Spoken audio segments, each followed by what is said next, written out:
वो खाए, हाँ मैं खाता हूँ बीफ, क्या करते बताओ? ओ भाई, मैं खाता हूँ बीफ मतलब गाय का मांस। खाता रहूंगा। पहले भी कहा फिर कह रहा हूँ, मजे में कॉम्प्रोमाइज नहीं कर सकता।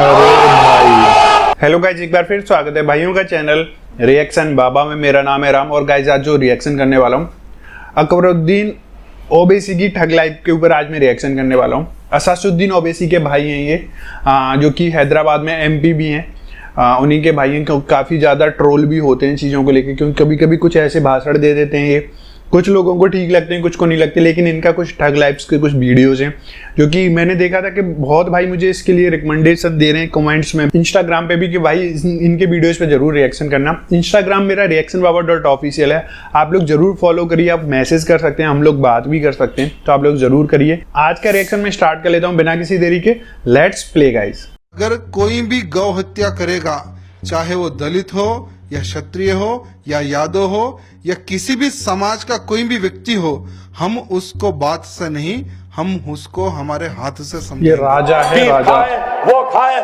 हाँ मैं खाता हूँ बीफ, क्या करते बताओ? ओ भाई, मैं खाता हूँ बीफ मतलब गाय का मांस। खाता रहूंगा। पहले भी कहा फिर कह रहा हूँ, मजे में कॉम्प्रोमाइज नहीं कर सकता। अरे भाई, बहुत तगड़ा ट्रोलिंग वाले रहते हैं इनके। जब तक ये जबड़े के अंदर गोश नहीं रहा, निवाला हल्लक से नीचे नहीं जा सकता। म्यूजिक इसको ट्रोला दिया। अगर तेलंगाना में भारतीय जनता पार्टी की सरकार बनती है तो मित्रों, मैं आपसे कह सकता हूं, ओबीसी को यहां से वैसे ही भागना पड़ेगा जैसे हैदराबाद से निजाम को भागने के लिए मजबूर होना पड़ा था। एक और एक आया, आज एक और आया। वो कैसे कैसे की कपड़े पहनता है, तमाशे का दिखता है। किस्मत से चीफ मिनिस्टर भी बन गया। कह रहा है निजाम की तरह ओवैसी को भगाऊंगा। अरे तू क्या, तेरी हैसियत क्या, तेरी दिशा क्या? तेरे जैसे 56 आए चले गए। अरे ओवैसी तो छोड़ो, ओवैसी की आने वाली 1000 नस्लें भी इसी मुल्क में रहेंगी, तुझसे लड़ेंगी, तुझसे मुकाबला करेंगी, तुझे भगाएंगी। हम भागने वालों में तो नहीं है।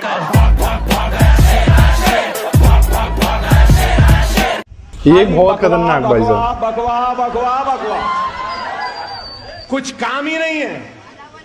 क्या बताइए, ऐसा समझ रहे थे कि बस पानी उबालो, पत्ती डाल दो, चाय पिला दो।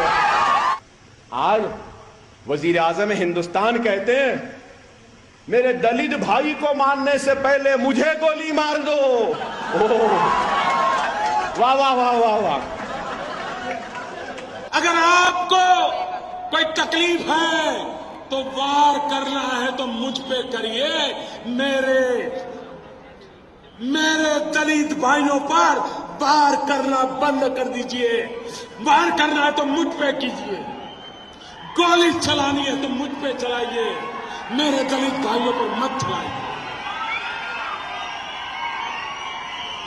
उनको मार रहे हैं तो आपको गोली मार देना।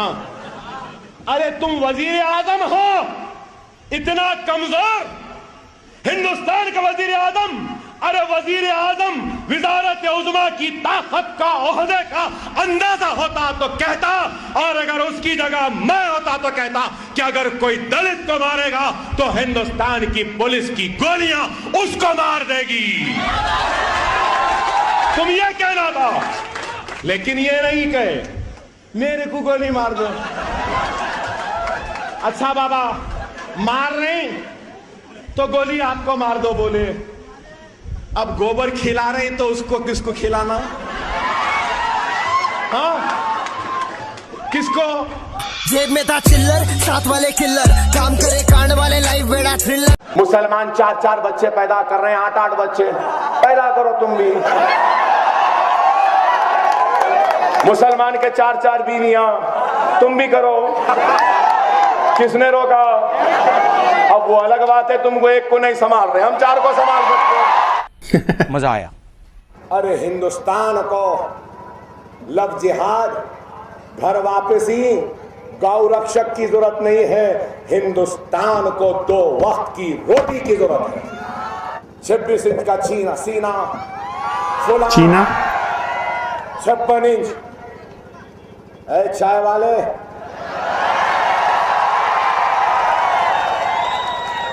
56 इंच का सीना रखने से कुछ नहीं होता, 4 इंच का दिल रख ले तो वो मर्द कहलाता है।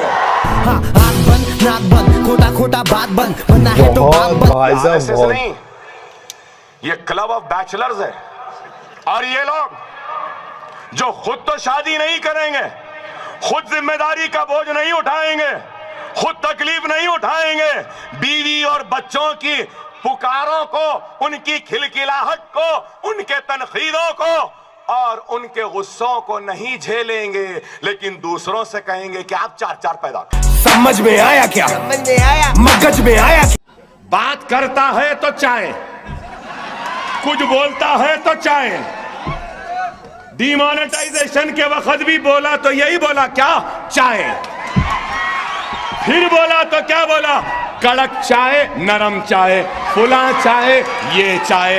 अरे बाबा, तू है हिंदुस्तान के नरेंद्र मोदी, वजीर आजम है हिंदुस्तान नरेंद्र मोदी। मैं तुझसे बोलना चाहता हूं कि तू खुदा के लिए इस बात को भूल जा कि तू चाय वाला था, अब नहीं है, वजीर आजम है।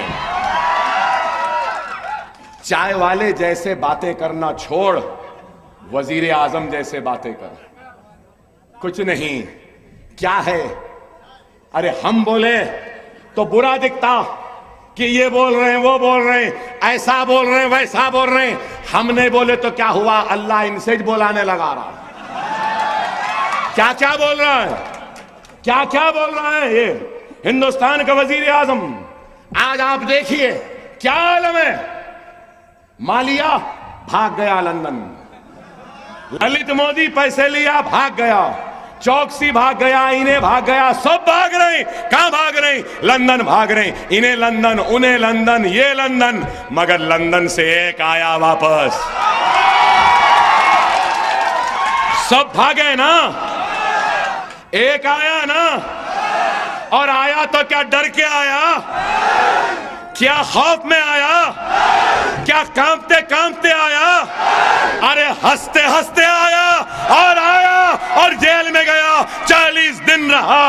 अरे आज कहता हूं, मेरे हक के लिए, मेरे भाइयों की इज्जत के लिए, उनकी अजमत के लिए, उनके वक़ार के लिए, उनके हक के लिए अगर सूली पे भी लटकना पड़े तो अकबर ओवैसी लटक जाएगा, लेकिन तुम्हारे सामने झुकेगा नहीं।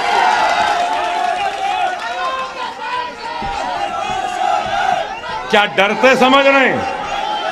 अरे डरने घबराने वालों में से हम नहीं।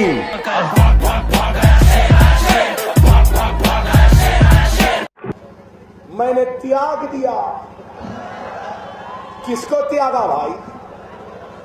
बड़ा महल था तेरा, रोल्स रॉयस की गाड़ी थी, बच्चे थे, बीवी थी, कौड़ा रुपये था, क्या था?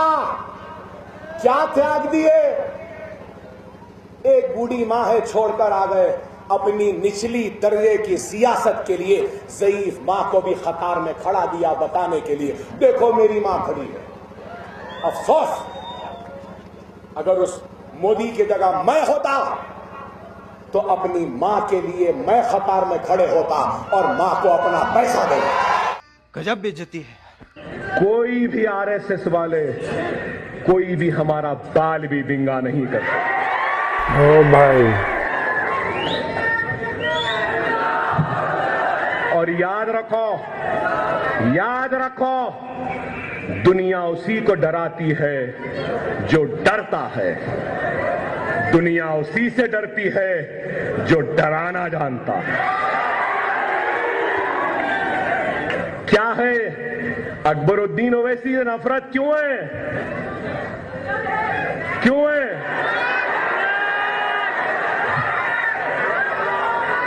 सौ सुनार की तो एक लोहार की। हमको कमजोर समझ रहे हैं, अरे क्या है ये मुल्क का क्या हाल हो गया है? सबका साथ सबका विकास, किसका साथ हुआ? किसका विकास हुआ?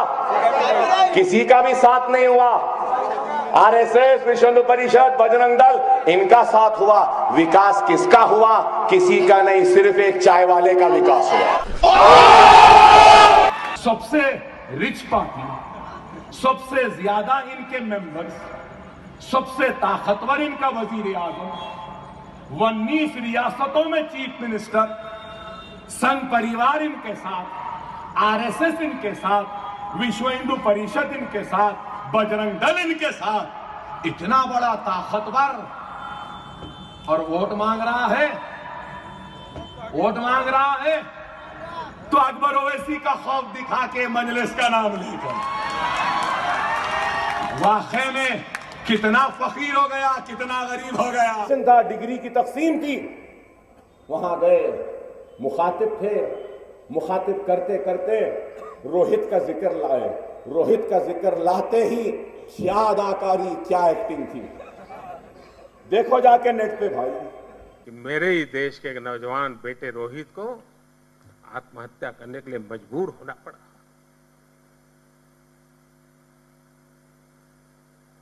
रोहित बोल के रुक गए 2 मिनट, फिर खामोश,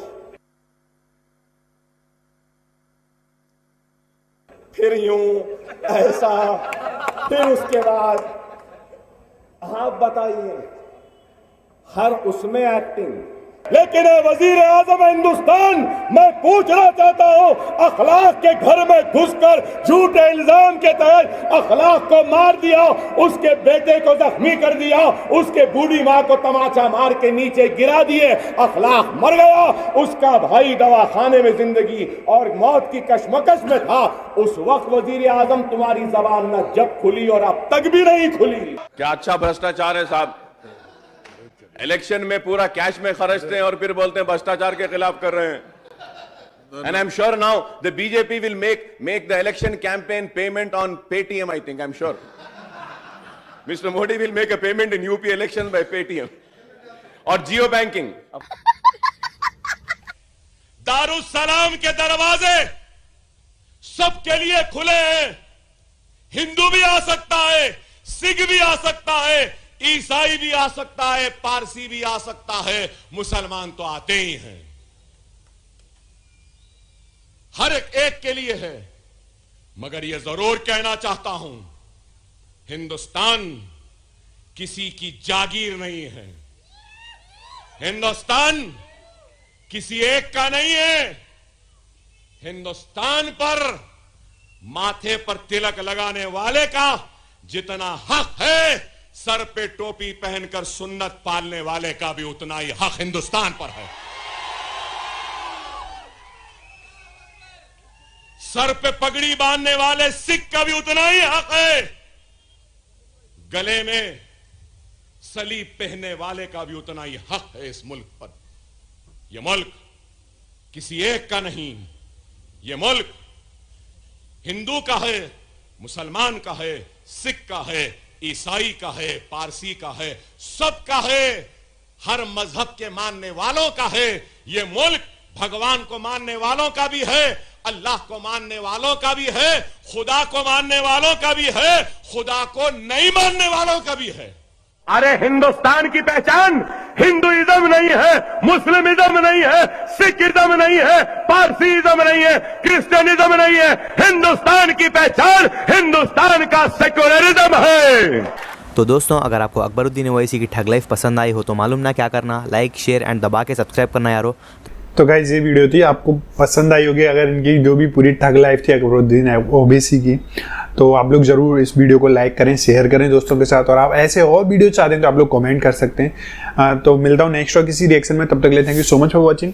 bye bye guys, see you guys, take care guys.